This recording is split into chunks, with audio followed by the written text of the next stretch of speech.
তুমি ল'ব লাগিব সন্তানৰ মনত চাকৰিটো তুমি পাই দিবই লাগিব নহয় তুমি তোমাৰ মন অনুসৰি তুমি কামটো কৰা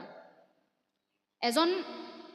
মানুহে তেওঁ মেকানিক্যাল ইঞ্জিনিয়াৰ তেওঁ গৈ আছে গাড়ীখন লৈ হঠাৎ গাড়ীখন বেয়া হ'ল চাইছে যে গাড়ীখন কেনেকৈ ঠিক কৰিব পাৰি আগফালে খুলি চাইছে ইঞ্জিনটোৰ পৰা ধোঁৱা অকণমান ওলাইছে ঠিক কৰিব পৰা নাই তাৰপিছত বোলে ওচৰতে গেৰেজ এটা আছিলে গেৰেজটোত গৈছে গৈ পিনে তাত এইটো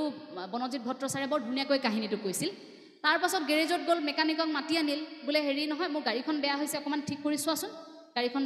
ঠিক কৰি দিয়া তেওঁ আকৌ মেকানিক্যাল ইঞ্জিনিয়াৰ দেই নিজে গাড়ীখন ঠিক কৰিব পৰা নাই তেওঁ তেতিয়ালৈকে মেকানিকজনে খুলি মেলি চালে বোলে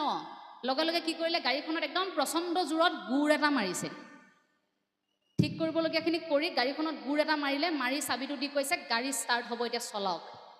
তেওঁতো আচৰিত হৈছে গুৰ এটা মাৰি গাড়ী ঠিক কৰি দিছে লগে লগে ষ্টাৰ্ট দিছে বোলে হয় গাড়ীখন দেখোন চলিছে তাৰপৰা বোলে হ'ল ঠিক আছে ভাল কৰিলে যিহেতু বোলে পইচা এতিয়া কিমান লাগিব বোলে 5,000 হেই তুমি ইমান পটককৈ গুৰ এটা মাৰিছা মাত্ৰ তুমি গুৰটো মাৰাৰ লগে লগে 5,000 টকা বিচাৰিছা যে মোক মেকানিকে কৈছে নহয় আপোনাৰ গাড়ীখন ভাল কৰাৰ কাৰণে মই 100 টকা লৈছোঁ বাকী 4,900 টকা মই গুৰটো মৰাৰ কাৰণে লৈছোঁ কিয় ক'লে কওক কথাষাৰ সেই গুৰটো কিমান জোৰত ক'ত কেনেকৈ মাৰিলে গাড়ীখন চলিব সেইটো মোৰ স্কিল